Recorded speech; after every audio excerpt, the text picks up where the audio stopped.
अभिनव कहते हैं कि हर दिन सुबह 4 बजे मेरे ग्रैंडफादर वेदी पर अपने पवित्र मंत्रोच्चारण के साथ देवी देवताओं को जगाने में व्यस्त रहते हैं। उसके बाद मेडिटेशन करते हैं और फिर लंबी सैर के लिए निकल जाते हैं।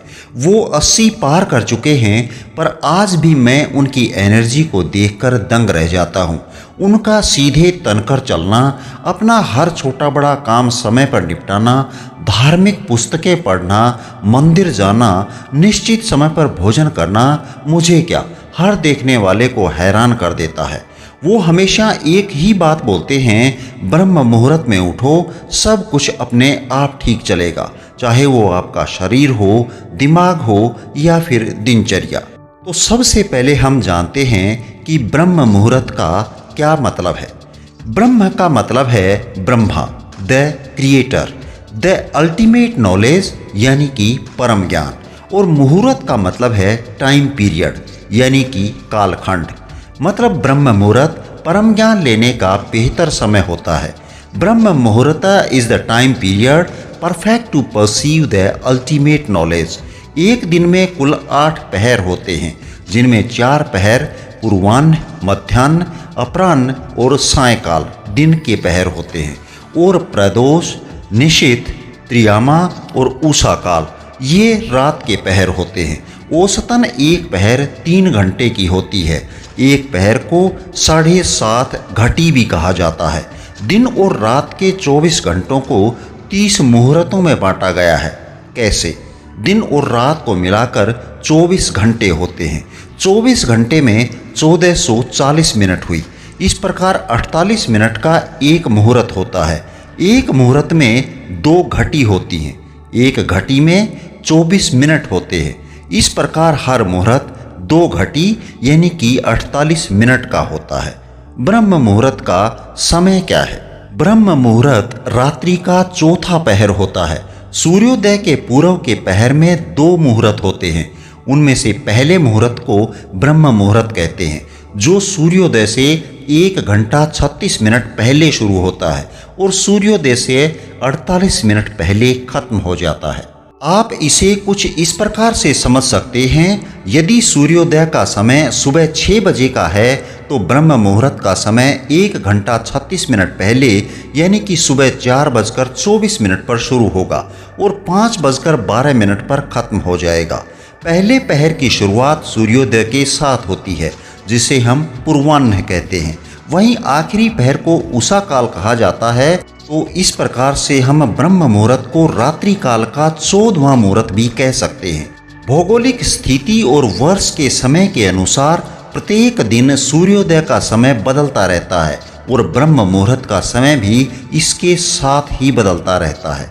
अब हम ये जान लेते हैं कि ब्रह्म मुहूर्त में क्या होता है। जो लोग किसी प्रकार की आध्यात्मिक प्रक्रिया में हैं, वे आत्मज्ञान की बहुत धीमी और क्रमिक प्रक्रिया से गुजरते हैं। उनका विकास उनके शरीर, मन और स्वभाव के माध्यम से कई तरीकों से प्रकट होता है। ब्रह्म मुहूर्त का समय ब्रह्मांड की हाई फ्रीक्वेंसीज से जुड़ने का सबसे अच्छा समय माना जाता है। इस दौरान अभूतपूर्व परिवर्तन होता है।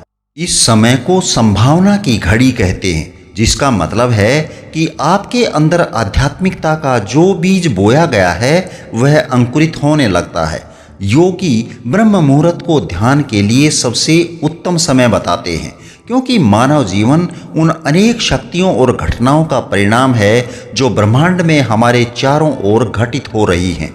और इस प्रकार मनुष्य अपना सर्वोत्तम कार्य तभी कर सकता है जब वह सार्वभौमिक शक्तियों के साथ जुड़ा हो, और ये केवल तभी संभव हो सकता है जब मानव ब्रह्मांड की उच्च आवृत्तियों यानी कि हाई फ्रीक्वेंसीज के साथ जुड़ा हो।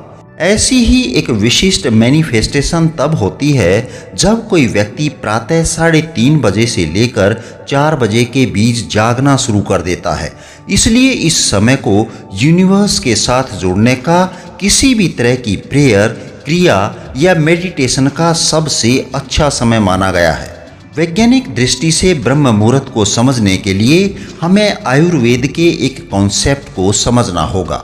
आयुर्वेद चिकित्सा के अनुसार मानव भौतिक शरीर में 3 प्रकार के दोष यानी कि 3 तरह की ऊर्जाएं होती हैं। पहला वात, जो वायु और आकाश से बना है। दूसरा पित्त, जो अग्नि और जल से बना है। और तीसरा कफ, जो पृथ्वी और जल से बना है। इन तीनों दोषों का घटना और बढ़ना समय के चक्र से संबंधित है। सूर्योदय से लेकर प्रातः 10 बजे तक कफ का समय होता है। प्रातः 10 बजे से लेकर दोपहर 2 बजे तक पित्त का समय है और दोपहर 2 बजे से लेकर शाम 6 बजे तक वात का समय है। रात भी इसी पैटर्न का अनुसरण करती है, जिसमें 2 बजे पूर्वाह्न से लेकर 6 बजे पूर्वाह्न तक वात का समय होता है। शरीर में दोषों का संतुलन आपको स्वस्थ रहने में काफी मदद करता है। क्या आपने कभी सोचा है कि कुछ लोग अति सक्रिय होते हैं जबकि दूसरे ढीले ढाले और सुस्त दिखाई पड़ते हैं? क्यों कुछ लोगों का वजन आवश्यकता से अधिक खाने पर भी नहीं बढ़ता है जबकि कुछ लोग साधारण भोजन खाने से भी काफ़ी वजनी हो जाते हैं? आयुर्वेद के अनुसार यदि आपकी वर्तमान स्थिति में दोषों का अनुपात आपके जन्म संविधान के करीब है तो आप एनर्जेटिक और हेल्दी रहते हैं, और यदि इसका बैलेंस बिगड़ जाता है तो आप बीमार और अस्वस्थ महसूस करते हैं। शरीर में कफ दोष का स्थान छाती, गला, फेफड़े और सिर में होता है। ये जोड़ों को चिकनाई देने और ऊर्जा संग्रहित करने में सहायता करता है। आयुर्वेद में कफ दोष से होने वाले रोगों की संख्या करीब 20 मानी गई है। वात दोष अंतरिक्ष और वायु के तत्वों से निर्मित होता है और इसे गति की ऊर्जा के रूप में भी जाना जाता है, जो शरीर की सभी जैविक गतिविधियों को नियंत्रित करता है। वात दोष के साथ पैदा हुए लोग आमतौर पर सक्रिय और रचनात्मक होते हैं। इन तीनों दोषों में वात को सबसे प्रमुख माना जाता है क्योंकि इसका सीधा असर मन पर होता है, क्योंकि वात वायु और आकाश का बना होता है और मन भी वायु और आकाश का बना होता है। इसलिए वात का प्रभाव मन पर सबसे अधिक रहता है। अगर वात बिगड़ा हुआ रहता है तो मन बेचैन रहता है, डर और बेचैनी महसूस होती है। वात असंतुलन के सामान्य लक्षणों में त्वचा का सूखापन, सूखी खांसी, कब्ज, पीठ के निचले हिस्से में दर्द, मासिक धर्म संबंधी विकार और पेट दर्द से संबंधित विकार शामिल हैं। आयुर्वेद के अनुसार सिर्फ वात के प्रकोप से होने वाली रोगों की संख्या ही 80 के करीब है। पित्त दोष शरीर में पाचन यानी कि डाइजेशन और चयापचय यानी कि मेटाबॉलिज्म की ऊर्जा है। शरीर में पित्त का स्थान छोटी आंत, पेट, लीवर, पैंक्रियाज, ब्लड और आंखों में होता है। पित्त दोष वाले लोगों का स्ट्रॉन्ग मेटाबॉलिज्म और अच्छा डाइजेशन होता है। पित्त के प्रकोप से होने वाले रोगों की संख्या 40 मानी गई है। अब हम ब्रह्म मुहूर्त में उठने के फायदों के बारे में जान लेते हैं। पहला, ब्रह्म मुहूर्त में आपको जो ऑक्सीजन मिलती है वह हीमोग्लोबिन में मिलकर ऑक्सी हीमोग्लोबिन बनाती है, जो बदले में प्रतिरक्षा और ऊर्जा स्तर को बढ़ाती है। रक्त में पीएच संतुलन बनाए रखने में मदद करती है, विटामिन और खनिजों के बेहतर अवशोषण में मदद करती है और साथ ही दर्द, खराश और ऐंठन में राहत दिलाती है। दूसरा, ब्रह्म मुहूर्त में जागने से दिन की गति निर्धारित होती है और जीवन के उच्च लक्ष्यों पर फोकस करने में मदद मिलती है। ये समय विशेष रूप से योगियों और विद्वानों के लिए अनुशंसित है। तीसरा, ब्रह्म मुहूर्त सबसे शांत समय होता है जब वातावरण अपने शुद्धतम स्तर पर होता है और किसी भी विचलित करने वाले शोर से रहित होता है।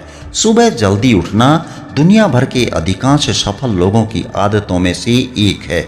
इस समय वो अपने सबकॉन्शियस माइंड को रीप्रोग्राम करने और कुछ महत्वपूर्ण निर्णय लेने में सक्षम होते हैं। चौथा, ब्रह्म ज्ञान प्राप्त करने के लिए ब्रह्म मुहूर्त सबसे उपयुक्त समय माना जाता है क्योंकि इस वक्त एकाग्रता शक्ति अपने चरम पर होती है। अब हम उन बातों पर गौर कर लेते हैं जो हमें ब्रह्म मुहूर्त में करनी और नहीं करनी चाहिए। सबसे पहले क्या करना चाहिए? पहला, ध्यान करें। ध्यान करना खुद से मिलने का सबसे अच्छा तरीका है क्योंकि इस वक्त आपकी जागरूकता का स्तर अपने सर्वोत्तम स्तर पर होता है। दूसरा, पढ़ने लिखने और बुद्धिमत्ता को समझने के लिए ब्रह्म मुहूर्त सबसे उपयुक्त समय है। तीसरा, अपने दिन की योजना बनाने के लिए ब्रह्म मुहूर्त बहुत ही अच्छा समय है। चौथा, ब्रह्म मुहूर्त में आत्मनिरीक्षण करें। पिछले दिन के कामों को याद करें कि आपने कितनी बार ईर्ष्या, क्रोध और लालच जैसी नकारात्मक भावनाओं को जन्म दिया। बस हमें उनके प्रति जागरूक होने की जरूरत है। पांचवा, अपने माता पिता और भगवान को स्मरण करने का ये बहुत ही अच्छा समय है। क्या नहीं करना चाहिए? ब्रह्म मुहूर्त के समय कुछ भी ना खाएं और कोई भी तनावपूर्ण गतिविधि ना करें। अब अंत में हम ये भी जान लेते हैं कि ब्रह्म मुहूर्त में किसको नहीं उठना चाहिए। अस्वस्थ व्यक्ति, प्रेग्नेंट औरतें, छोटे बच्चे और ऐसे वृद्ध लोग जो इस अवधि में पहले से नहीं जाग रहे हों, या फिर जिन लोगों का पिछला भोजन पच नहीं पाया है, उन्हें ब्रह्म मुहूर्त में नहीं उठना चाहिए। दोस्तों, मुझे उम्मीद है कि ये वीडियो आपके लिए अवश्य ही यूज़फुल रही होगी। यदि वीडियो पसंद आई है तो प्लीज़ इसे लाइक और चैनल को सब्सक्राइब करके हमें भी प्रोत्साहित करें। अगली वीडियो किस टॉपिक पर चाहते हैं, आप हमें ये भी सजेस्ट कर सकते हैं। वीडियो को अपने परिवार, दोस्तों और सगे संबंधियों के साथ जरूर शेयर करें, जिससे कि वो भी इस जानकारी का फ़ायदा उठा सकें। चलिए फिर मिलते हैं किसी दूसरी वीडियो में। धन्यवाद। जय हिंद, जय भारत।